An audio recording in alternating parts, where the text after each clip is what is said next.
Hello students, welcome to our channel Saransh Kartik classes. तो आज के इस बेहतरीन से लेक्चर के अंदर आज हम एक बेहतरीन सा टॉपिक डिस्कस करने वाले हैं। जैसे कि आपने थंबनेल पे देख ही लिया था, unit vector and resolution of vectors. Basically काफी दिनों बाद हमारी ये वीडियो आ रही है। कोई बात नहीं, हम आज की वीडियो में इस दोनों टॉपिक्स को बहुत ही डिटेल में प्यार से आराम से सीखने वाले हैं। बढ़िया मजा आएगा, ठीक है। आप बस बने रहना एंड तक और इंजॉय करना वीडियो को, और अच्छे से समझना भाई यूनिट वेक्टर्स क्या होते हैं और रेजोल्यूशन ऑफ वेक्टर्स क्या कहलाता है। उसके बाद फिर नेक्स्ट वीडियोस में हम आगे वेक्टर पे चर्चा करेंगे, ठीक है। तो सबसे पहले देखते हैं यूनिट वेक्टर क्या है। तो सबसे फर्स्ट टॉपिक हमारा है यूनिट वेक्टर, ठीक है। हमारा भाई यूनिट वेक्टर्स क्या होते हैं। बेसिकली ये भी टाइप्स ऑफ वेक्टर्स का ही पार्ट है, लेकिन क्योंकि एक अलग पार्ट है और एक बहुत बड़ा पार्ट है, और मतलब काफी अच्छे कॉन्सेप्ट है इससे रिलेटेड, से सोचा कि भाई इसकी अलग ही वीडियो बनाते हैं, है ना, ताकि ज्यादा घिचपिच ना हो और इजीली आपको ये टॉपिक अच्छे समझ आए। क्योंकि जो हमने अभी टाइप्स देखे बेसिकली यूज उनका भी है, लेकिन इतना नहीं है, ठीक है। फिजिक्स के अंदर अगर हम बात करें, अगर हम यहाँ पर फिजिक्स को लेकर अगर हम कहानी कर रहे हैं, मतलब कि मेन कॉन्सेप्ट हमारा फिजिक्स को लेकर है कि भाई फिजिक्स के कॉन्सेप्ट अच्छे से क्लियर रहे, उतने हम वेक्टर सीख रहे हैं। नहीं तो वेक्टर का इकलौता मैथमेटिक्स का पूरा एक चैप्टर होता है ना, उसमें बहुत डिटेल में वेक्टर समझाया जाता है, बहुत ज्यादा डिटेल में बहुत सारे सवाल आते हैं। तो बेसिकली उस ओरिएंटेशन से मैं नहीं करवा रहा हूँ, मैं बस इतने तरीके से वेक्टर आपको समझा दे रहा हूँ कि आपको फिजिक्स में कभी वेक्टर से रिलेटेड कोई दिक्कत नहीं आएगी, ठीक है। तो पहले मैंने डिस्क्लेमर दे दिया, पहले आपको समझा दी किस तरह हम वेक्टर को लेकर चल रहे हैं, ठीक है। तो पहले देखते हैं भाई यूनिट वेक्टर क्या होता है। यूनिट वेक्टर बेसिकली ऐसा वेक्टर का टाइप होता है या फिर ऐसा वेक्टर होता है जिसका मैग्नीट्यूड 1 हो, यानी मैग्नीट्यूड 1 हो। अब जैसे कि मैंने पहले ही आपको बता दिया था कि वेक्टर क्वांटिटीज या वेक्टर फिजिकल क्वांटिटीज क्या होती हैं, ऐसी क्वांटिटीज जिनके पास मैग्नीट्यूड भी होता है और एज वेल एज डायरेक्शंस भी होती हैं। तो उसमें से यूनिट वेक्टर एक ऐसा वेक्टर है जिसके पास मैग्नीट्यूड जो होता है ना 1 होता है। A vector which has a magnitude of 1 and हाँ स्पेसिफिक डायरेक्शन, इसका मैग्नीट्यूड तो 1 हो और एक स्पेसिफिक डायरेक्शन हो, उसको हम कहते हैं unit vectors. Basically unit vectors की रिक्वायरमेंट कैसे हुई है कि फिर यूनिट वेक्टर का इन्वेंशन क्यों हुआ, भाई क्यों हमने यूनिट वेक्टर का कॉन्सेप्ट को खोजा। तो देखो समझो, इस बात को बहुत प्यार से समझना और अच्छे से समझना। मान लो मेरे पास ये कोई वेक्टर है ए, क्लियर। अब क्योंकि ये एक वेक्टर है तो इसका कुछ ना कुछ मैग्नीट्यूड होगा, और मैंने आपको पहले ही बताया था, तो सॉरी मैंने आपको पहले ही बताया था जो मैग्नीट्यूड होता है उसको हम इस तरह लिखते हैं मोड का इस्तेमाल करके, ठीक है। मॉडुलस ऑल्सो एक फंक्शन होता है मैथमेटिक्स के अंदर, ठीक है। तो अगर हम मोड लगा दें किसी वेक्टर पर तो हम उसका मैग्नीट्यूड फाइंड आउट कर सकते हैं, या फिर ये रिप्रेजेंटेशन होता है मैग्नीट्यूड को दिखाने का। अब डायरेक्शन हमें दिखानी है, मतलब हमें ये तो पता है कि भाई उस डायरेक्शन में वेक्टर पॉइंट कर रहा है, लेकिन पर्टिकुलर कौन सी डायरेक्शन है। तो मान लो हमारे पास ये एक वेक्टर ए है, इसकी कुछ ना कुछ मैग्नीट्यूड है, लेकिन अब हमें इसकी डायरेक्शन चाहिए, ठीक है भाई, पता है हमें। अब डायरेक्शन, अब कोई ऐसी डायरेक्शन हो, क्योंकि हम ये जानते हैं कि जब हम किसी स्केलर की वेक्टर से मल्टीप्लीकेशन करते हैं तो हमें एक वेक्टर क्वांटिटी मिलती है। तो यानी अब क्योंकि ये एक स्केलर पार्ट है, अगर हम इसको वेक्टर बनाना है तो हमें यहां पर इसे वेक्टर से मल्टीप्लाई करनी होगी, और ऐसा वेक्टर जिसकी डायरेक्शन बताए, लेकिन हमें उस वेक्टर से मल्टीप्लाई करनी पड़ेगी ताकि इसका मैग्नीट्यूड में कोई छेड़छाड़ ना हो। भाई कॉमन सेंस की बात है। मान लो मेरे पास इस डायरेक्शन में एक फोर्स है, लेट्स सपोज 50 न्यूटन की मेरे पास फोर्स है, तो 50 न्यूटन तो क्या है हमारे पास मैग्नीट्यूड है। लेट्स सपोज ये फोर्स वेक्टर है, इसमें 50 न्यूटन इसका क्या हो गया, मैग्नीट्यूड हो गया। न्यूटन तो एक ऐसा यूनिट है, ये अलग चीज है, ठीक है। तो ये 50 हमारे पास मैग्नीट्यूड हो गया। अब हमें भाई क्योंकि वेक्टर क्वांटिटी है, डायरेक्शन भी बतानी होगी, ठीक है ना। डायरेक्शन तो हमें ऐसे वेक्टर से मल्टीप्लाई करना होगा ताकि ये एक वेक्टर क्वांटिटी भी बन जाए, ऑल्दो ये होती है, और इसके मैग्नीट्यूड में फर्क ना हो। ऐसे ना हो तुमने कोई ऐसे वेक्टर से मल्टीप्लाई कर दिया जिसका खुद का कुछ मैग्नीट्यूड हो, और उससे मल्टीप्लाई करके आपका 50 से कुछ और ही मैग्नीट्यूड हो जाए। समझ आ रही है बात। तो आई होप यहाँ आप समझ गए होंगे यूनिट वेक्टर क्यों आया, क्योंकि इसका मैग्नीट्यूड 1 है। 1 की मल्टीप्लाई तुम किसी से भी करोगे भाई वही सेम नंबर आने वाला है। और इस यूनिट वेक्टर को हम ए कैप से डिनोट करते हैं, ठीक है। तो ए कैप, इसलिए आपने कभी कहीं कहीं ये नोटेशन देखा होगा, जब हम वेक्टर को लिखते हैं तो ए वेक्टर, दोबारा लिख देता हूं, A vector equals to A vector का magnitude and its direction. So ये जो हर वेक्टर्स से उसकी जो डायरेक्शन लगी होती है ना, जो डायरेक्शन होती है, यही डायरेक्शन असल में यूनिट वेक्टर्स होते हैं। और बेसिकली यूनिट वेक्टर का कोई और पर्पस नहीं होता, इसका सिर्फ मेन मुख्य जो जरूरत है वो सिर्फ डायरेक्शन के लिए है। यूनिट वेक्टर का इन्वेंशन ही डायरेक्शन बताने के लिए किया गया है, ताकि इसका इस्तेमाल करके हम अदर वेक्टर्स की डायरेक्शंस का पता लगा सके। यूनिट वेक्टर इसलिए बना है। ठीक है, समझ आई? आई होप यहां तक क्लियर हुआ होगा अच्छे से कि भाई यूनिट वेक्टर क्या है, यूनिट वेक्टर का इन्वेंशन, यूनिट वेक्टर की जरूरत हमें क्यों पड़ी। क्योंकि अगर हमें कोई भी फिजिकल क्वांटिटी, कोई भी वेक्टर फिजिकल क्वांटिटीज में डायरेक्शन बतानी है तो हमें कोई वेक्टर की रिक्वायरमेंट होगी, तो वो यूनिट वेक्टर का वहां यूज होता है। तो unit vector has no their own purpose, has no their dimension. इसकी कोई डायमेंशन नहीं होती, ना ही इसका कोई अदर पर्पस होता है। इसका सिर्फ और सिर्फ एक ही काम है, डायरेक्शन बताना, सिर्फ और सिर्फ डायरेक्शन बताना। क्योंकि भाई मैग्नीट्यूड बना कोई फर्क नहीं पड़ता, पर एक स्पेसिफिक डायरेक्शन को ही रखता है। तो कोई इसको हम ऐसे समझते हैं, ऐसे समझो, यूनिट वेक्टर जो होता है ना, अगर हम यूनिट वेक्टर को किसी पर्टिकुलर वेक्टर से कंपेयर कर रहे हैं, लेट्स सपोज मेरे को कोई यूनिट वेक्टर ए कैप है, उसको हम इस वाले वेक्टर से कंपेयर कर रहे हैं, तो ये जो यूनिट वेक्टर होगा ना, ये इसकी जो डायरेक्शन होगी वही इसकी डायरेक्शन होगी। समझ आ रही है बात? इसकी जो डायरेक्शन होगी वही इस वेक्टर की डायरेक्शन होगी। कहीं ना कहीं सोचो, ये वेक्टर कहीं ना कहीं यहां लाई करता होगा। लेट्स सपोज मेरे पास ये कोई वेक्टर है, ठीक है, ये कोई वेक्टर है ए कैप, क्योंकि एक यूनिट वेक्टर है और ये दोनों पैरेलल हैं। समझाया था पैरेलल वेक्टर्स क्या होते हैं? ऐसे वेक्टर्स जिनका सेम डायरेक्शन हो। मैटर नहीं करता कि मैग्नीट्यूड सेम हो या ना हो, सेम हो भी चलेगा, ना हो चलेगा, लेकिन डायरेक्शन सेम होनी चाहिए, वो पैरेलल वेक्टर्स होते हैं। तो ये जो यूनिट वेक्टर होता है ना, किसी का भी यूनिट वेक्टर, वो उस पर्टिकुलर वेक्टर के लिए क्या होता है, उसको डायरेक्शन बताने के लिए पैरेलल वेक्टर्स होते हैं। ये दोनों आपस में क्या है? पैरेलल वेक्टर्स हैं।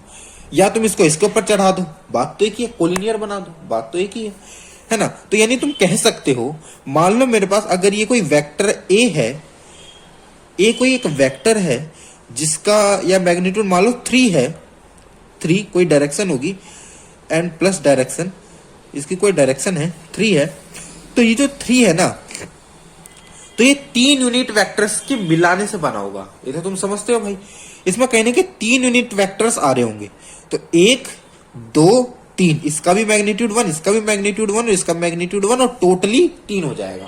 समझ आ रही है बात? मतलब थोड़ा थोड़ा क्लियर कर पा रहे हो? वो जो तीनों यूनिट वेक्टर्स हैं, इन तीनों की डायरेक्शन सेम है और ये तीनों मिलके इस ए वेक्टर की डायरेक्शन को बता रहे हैं। तो कहीं ना कहीं A vector equals to 3 multiply by A cap. समझ आई बात? यानी एक यूनिट वेक्टर 1, ऐसे 3 यूनिट वेक्टर्स हैं तो 3 मल्टीप्लाई यूनिट वेक्टर्स, मतलब समझो, यानी एक यूनिट वेक्टर का उतने टाइम्स मल्टीप्लाई हो रहा है। कहीं ना कहीं सिर्फ यूनिट वेक्टर यूज हो रहे हैं, डायरेक्शन भी दे रहे हैं और उस वेक्टर का मैग्नीट्यूड भी कहीं ना कहीं समझा पा रहे हैं। वैसे इनका सिर्फ पर्पस डायरेक्शन देना होता है। चलो इसको थोड़ा सा और एलोबरेट करते हैं, शायद थोड़ी कंफ्यूजन हो गई होगी, क्योंकि इस पॉइंट पे कंफ्यूजन हो जाती है। चलो कोई बात नहीं, हम थोड़े से एक एग्जांपल से समझते हैं। समझो, लेट्स सपोज मेरे पास ये कोई बॉक्स है, ठीक है, let's suppose we have a box. इस बॉक्स पे मैंने कोई फोर्स डाल दी भाई 50 न्यूटन की। Got it? क्लियर हुई? अभी 50 न्यूटन की जो फोर्स हमने इस बॉक्स पे लगाई है, इसका मतलब मेन मतलब क्या है, समझने की कोशिश करो, फील करो चीजों को। क्या मतलब है? यानी जो 50 न्यूटन जो है, यानी इसमें कितने यूनिट वेक्टर्स आ रहे होंगे? 50 यूनिट वेक्टर्स आ रहे होंगे। समझ पा रहे हो? यानी या फिर 50 में मत लगाओ, मान लो यही इसकी डायरेक्शन बताने के लिए इसका एक यूनिट वेक्टर होगा, इसी का एक यूनिट वेक्टर होगा, ठीक है। कहीं ना कहीं इसमें से मैंने एक यूनिट वेक्टर काट दिया जिसका मैग्नीट्यूड क्या है? 1 है, और उसकी मल्टीप्लाई इसी वेक्टर से कोई फर्क नहीं पड़ता। बस हाँ, इससे ये फर्क पड़ जाएगा कि इस जो वेक्टर है ना, इसकी हमें डायरेक्शन पता चल जाएगी यूनिट वेक्टर के सहारे। समझ आई बात? और वो यूनिट वेक्टर इसके पैरेलल होता है। क्या होता है? पैरेलल होता है। समझ आ रही है बात? मतलब कहानी क्लियर हुई कैसे, मतलब कहानी चल रही है, ये कॉन्सेप्ट समझ आया, फील हुई कुछ कहानी, ठीक है। या फिर एक एग्जांपल लेते हैं, कोई प्रॉब्लम की बात नहीं है। मेरे पास ये स्लाइडिंग, ये फोर्स से मैं एग्जांपल लेना चाहूंगा, इजी रहेगा। ये मैंने एक बॉल यहाँ पर लगाई हुई है, इस पे इस डायरेक्शन में फोर्स लग रही है, एफ वेक्टर, अब ये फोर्स इस डायरेक्शन में है, इसका डायरेक्शन कौन बता रहा है यहाँ पर? यूनिट वेक्टर बता रहा है, और यूनिट वेक्टर इस वेक्टर के पैरेलल है, यानी दोनों का सेम डायरेक्शन है, और यूनिट वेक्टर के डायरेक्शन को कंपेयर कर रहे हैं इस फोर्स वेक्टर के डायरेक्शन से। समझ आ रहा है? यानी हम वेक्टर समझ लिया हमने, वेक्टर में मैग्नीट्यूड डायरेक्शन भी हमने समझ लिया, लेकिन जो डायरेक्शन वाला काम है ना, वो टाइप्स ऑफ वेक्टर का यूनिट वेक्टर बता रहे हैं हमें। यानी हर जितने भी वेक्टर फिजिकल क्वांटिटीज हैं, लाइक फोर्स है, टॉर्क है, या रोटेशनल मोशन में टॉर्क हुआ, मोमेंट ऑफ इनर्शिया हुआ, या फिर इलेक्ट्रिक फील्ड हुई, है ना, जैसे हम इलेक्ट्रोडायनेमिक्स में आते हैं, इलेक्ट्रिक फील्ड्स हुई, है ना, तो ये सब इनकी डायरेक्शन बताने में हमें यूनिट वेक्टर काम आता है। क्यों काम आता है? क्योंकि इसका मैग्नीट्यूड 1 है, और इसके मैग्नीट्यूड को हम उनके किसी मैग्नीट्यूड से जब हम मल्टीप्लाई करते हैं तो हमें क्या मिलता है? वो इससे मैग्नीट्यूड मिलता है। यहाँ पे कोई मतलब उनके मैग्नीट्यूड में कोई चेंज नहीं होता ना, एज वेल एज उनकी डायरेक्शन मिल जाती है। यानी मतलब ये बात, दोनों की डायरेक्शन सेम है। क्लियर? चलो अब थोड़ा सा इसको और एलोबरेट करते हैं, ताकि देखो कहानी बिल्कुल क्लियर हो जाए। मेरा मकसद है कि आपको कहानी एकदम क्लियर होनी चाहिए यूनिट वेक्टर की। अब मैं 3 पार्ट्स ऑफ यूनिट वेक्टर बताने जा रहा हूं, यानी 3 वो कॉन्सेप्ट जो यूज होते हैं बेसिकली, यानी आप उसको ऑर्थोगोनल्स ऑफ यूनिट वेक्टर कहते हो। बेसिकली आपने नाम सुना होगा आई कैप, जे कैप और के कैप। ठीक है, आई कैप, जे कैप और के कैप आपने नाम सुना होगा। बेसिकली ये तीनों क्या है? ये तीनों यूनिट वेक्टर्स हैं, ऑल्दो इनका मैग्नीट्यूड है पर 1 है। मान लो मेरे पास, लेट्स सपोज ये बॉक्स है, सेम एग्जांपल, सॉरी सर्कल बन गया, कोई नहीं, बॉक्स है मान लो, इसमें हमने इस डायरेक्शन में एक फोर्स लगाई, लेट्स अबाउट एफ वेक्टर। अब ये फोर्स एक्स एक्सिस में है, लेट्स सपोज एक्स एक्सिस में, तो हमने पहले से डिफाइन कर दिया भाई एक्स एक्सिस में हमारे यूनिट वेक्टर जा रहा होगा, क्या जा रहा होगा? आई कैप। अब उस एक्स एक्सिस में जाने वाले यूनिट वेक्टर में के साथ अगर कोई दूसरा वेक्टर आ जाता है, तो कहीं ना कहीं उस वेक्टर की भी डायरेक्शन तो वही होगी ना जो उस यूनिट वेक्टर की है।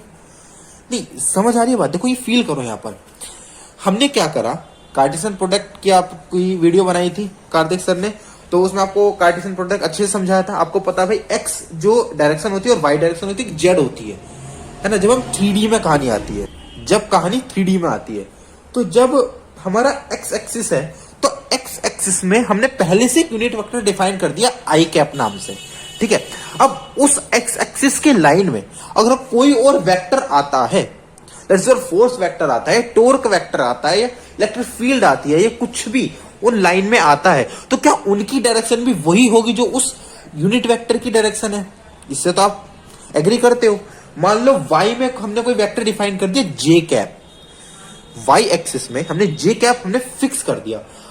अब जो जे कैप में है, यानी जो वाई में है, वहां पर अगर कोई व्यक्ति आ गया या कोई वेक्टर आ गया, क्या उसकी डायरेक्शन भी वही होगी जब उस जे कैप की है? समझ आ रही है ना? देखो कॉन्सेप्ट क्लियर हो रहा है यहाँ पे। अब मान लो एक्स और वाई के बीच में कोई पॉइंट, लेट्स सपोज 2,3 से कोऑर्डिनेट्स होते हैं ना, 2,3, यानी 2 एक्स में चला 2 वाई में चला। अब उस जगह अगर कोई वेक्टर आ जाता है, उसकी डायरेक्शन क्या होगी? अब देखो जो एक्स में चला यानी कुछ आई कैप में चला, और कुछ वाई में चला, कुछ एक्स में चला और कुछ वाई में चला, तो उसमें यानी आई कैप भी आ गया और जे कैप भी आ गया। अगर वहां पे कोई वेक्टर आ जाता है, तो क्या उसकी डायरेक्शन भी वही होगी जो उन आई और जे कैप की मिलाकर है? समझ आ रही है ना? मतलब कॉन्सेप्ट फील हो रहा है? किस तरीके से मैं समझाने की कोशिश कर रहा हूं, आपको क्लियर हो रहा है कैसे यूनिट वेक्टर को लेते हैं, है ना? ऐसे ही इसीलिए हमने एक्स एक्सिस के डायरेक्शन के लिए आई कैप को डिफाइन करा, वाई एक्सिस के लिए हमने जे कैप को डिफाइन करा, और जेड एक्सिस के लिए हमने के कैप को डिफाइन करा। यानी मान लो मेरे पास कोऑर्डिनेट चार्ट है और यहां पर कोई फोर्स वेक्टर है, 50 न्यूटन का फोर्स लग रहा है। अब इस फोर्स वेक्टर की भी डायरेक्शन क्या वही होगी जो यहां के यूनिट वेक्टर की है, जो कि आई कैप है। वो कहीं ना कहीं यूनिट वेक्टर को ही तो मल्टीप्लाई करते हैं किसी वेक्टर से, ताकि उसकी डायरेक्शन पता लगाई जा सके, है कि नहीं? तो इस इसको हम कैसे लिखेंगे? तो रियली फोर्स वेक्टर क्या होगा? 50 आई कैप। तो 50 तो उसका मैग्नीट्यूड हो गया और आई कैप उसकी डायरेक्शन होगी, जो कि ये बता रहा है कि भाई वो एक्स एक्सिस में है। क्लियर हुआ? फील हो गई? मतलब पूरा फील हो गया कॉन्सेप्ट, बिल्कुल यूनिट वेक्टर अच्छे से क्लियर हो गया। सिमिलरली यहां देख लेते हैं, सेम कोऑर्डिनेट चार्ट है मेरे पास। मान लो यहां पर मैंने लेट सपोज फोर्स ही लेते हैं, इजी रहता है। 30 न्यूटन का मैंने कोई फोर्स लगाया, क्या इस फोर्स वेक्टर की भी डायरेक्शन क्या वही होगी जो यहाँ के यूनिट वेक्टर की है, जे कैप की? तो क्या इस फोर्स वेक्टर को मैं ऐसे लिखूंगा 30 जे कैप? अब बहुत से बच्चे सोच रहे होंगे कि सर आप ये एन क्यों नहीं लगा रहे हो? ऐसा ही भाई तुम्हारी मर्जी, लगा लो, पर कॉन्सेप्ट सीखो, ठीक है ना? ये तो हम लगा ही लेते हैं, तो यूनिट है, ऐसा यूनिट है, समझ गई? तो यहाँ पे कोई फर्क नहीं पड़ता इससे, ठीक है? फिलहाल ये फील करो, क्या ये इसका मैग्नीट्यूड हो गया और क्या ये इसकी डायरेक्शन हो गई? क्या इसने ये बता दे कि ये वाई एक्सिस के अंदर है, ये वाई एक्सिस के अलोंग है? समझ आ गई बात? फील हो गया यूनिट वेक्टर? तो बस यही है यूनिट वेक्टर, सिर्फ इतना कॉन्सेप्ट है यूनिट वेक्टर का। और जैसे इसमें एक फॉर्मूला आ जाता है, क्या आ जाता है यहाँ पे? उस फॉर्मूले को आराम से लिख लेते हैं, इसको अच्छे से समझना। हमें पता है कि भाई यहां से हमने समझ आ गया भाई, कोई वेक्टर को अगर हमें लिखना होता है तो हम उसका मैग्नीट्यूड लिखते हैं और उसकी डायरेक्शन को बताने के लिए यूनिट वेक्टर का इस्तेमाल करते हैं। यूनिट वेक्टर को उससे मल्टीप्लाई कर देते हैं। क्लियर है ये बात? तो अब यहां से हमें ये चाहिए तो सिंपल है भाई, is equals to A vector का मैग्नीट्यूड। लो, इसका फॉर्मूला भी बन गया। फॉर्मूला इतनी बड़ी बात नहीं है, ठीक है? ऑल्दो इस पे क्वेश्चंस आते हैं, पर ये तो सिंपल फॉर्मूला, राइट? यहाँ पर आप उसका वेक्टर को लिखो, यहाँ पर उसका मैग्नीट्यूड लिखो, और इसका जब मैग्नीट्यूड निकाल लोगे, दोनों मैग्नीट्यूड आपस में कट जाएंगे, तो कहीं ना कहीं वन ही आंसर आ जाएगा। समझ आ रही है बात? मतलब फील हुआ कुछ? यूनिट वेक्टर का अच्छे से क्लैरिटी हो गई। तो बस इतना ही यूनिट वेक्टर है, यही यूनिट वेक्टर है, ठीक है ना? बहुत सिंपल है, बहुत आसान है ना? आई होप आपको यूनिट वेक्टर का कॉन्सेप्ट अच्छे से क्लियर हुआ होगा, बढ़िया से क्लियर हुआ होगा। तो सॉरी, तो आज की इस लेक्चर में इतना ही रखेंगे, सिर्फ यूनिट वेक्टर को रखेंगे। नेक्स्ट के लेक्चर में, जो कल ही प्रोबेबली या परसों प्रोबेबली आ जाएगा, हम जो है यूनिट वेक्टर पर सवाल करेंगे, ठीक है ना? ताकि यूनिट वेक्टर और अच्छे से क्लियर हो जाए, मतलब बिल्कुल जड़ से क्लियर हो जाए। फिर हम रेजोल्यूशन ऑफ वेक्टर करेंगे। ऑल्दो हमारा आज का टॉपिक रेजोल्यूशन ऑफ वेक्टर भी था, पर मैं नहीं चाहता कि शॉर्ट में समझा के चला जाऊं। मैं चाहता हूं कि डिटेल में अच्छे से समझाऊं कैसे करते हैं, क्या होता है। तो उसको मैं नेक्स्ट लेक्चर में ही देखेंगे। फिलहाल तो इससे नेक्स्ट लेक्चर में क्वेश्चंस आएंगे, ठीक है ना? यूनिट वेक्टर पे बेस्ड ही, है ना? ताकि और कुछ 2-3 कॉन्सेप्ट जो रह गए होंगे वो उन क्वेश्चंस के थ्रू मैं क्लियर करवा दूंगा आपको, ठीक है? जल्दी ही वो लेक्चर आ जाएगा, टेंशन नहीं लेना। प्रोबेबली कल या परसों तक वो लेक्चर आ जाएगा, ठीक है? फिलहाल इसको आप अच्छे से फील करो, अच्छे से समझो। अगर कुछ थोड़ा बहुत आपको लगता है कि भाई यहाँ पे थोड़ी कंफ्यूजन हुई, तो बैक कर लेना वीडियो, दोबारा से उसको समझ लेना कि यूनिट वेक्टर का थोड़ा बड़ा टॉपिक है, अच्छा कॉन्सेप्ट है ये, ठीक है ना?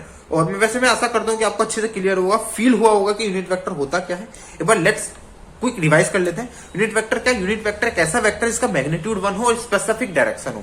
क्योंकि इसका मैग्नीट्यूड 1 होता है और इसका कोई डायमेंशन नहीं होता, तो इसका बेसिकली मेन पर्पस होता है दूसरे वेक्टर्स को डायरेक्शन देना, उनकी डायरेक्शंस बताना, ठीक है? यहां तक क्लियर हुआ? तो हम यूनिट वेक्टर में 3 मेन पार्ट्स आते हैं इसके, आई कैप, जे कैप, के कैप, यानी 3 मेन डायरेक्शंस के लिए हमने यूनिट वेक्टर्स डिफाइन कर दिए। जैसे एक्स के लिए आई कैप कर दिया है, वाई के लिए जे कैप कर दिया है, जेड के लिए के कैप कर दिया है, राइट? तो आई होप क्लियर हुआ होगा, ऑल दीज थिंग्स क्लियर हुई होंगी। तो अगर आपको वीडियो अच्छी लगी हो, लेक्चर अच्छा लगा हो, तो लाइक कीजिएगा, ज्यादा से ज्यादा शेयर कीजिएगा, और अगर आप चैनल पर न्यू हो तो सब्सक्राइब करिएगा, ठीक है? आई होप आप क्लियर हुआ होगा। आज के लिए सिर्फ इतना ही, और जल्दी मिलेंगे नेक्स्ट इसके क्वेश्चंस के साथ। तो तब तक के लिए अपना ध्यान रखिए। Tata, bye bye, love you all.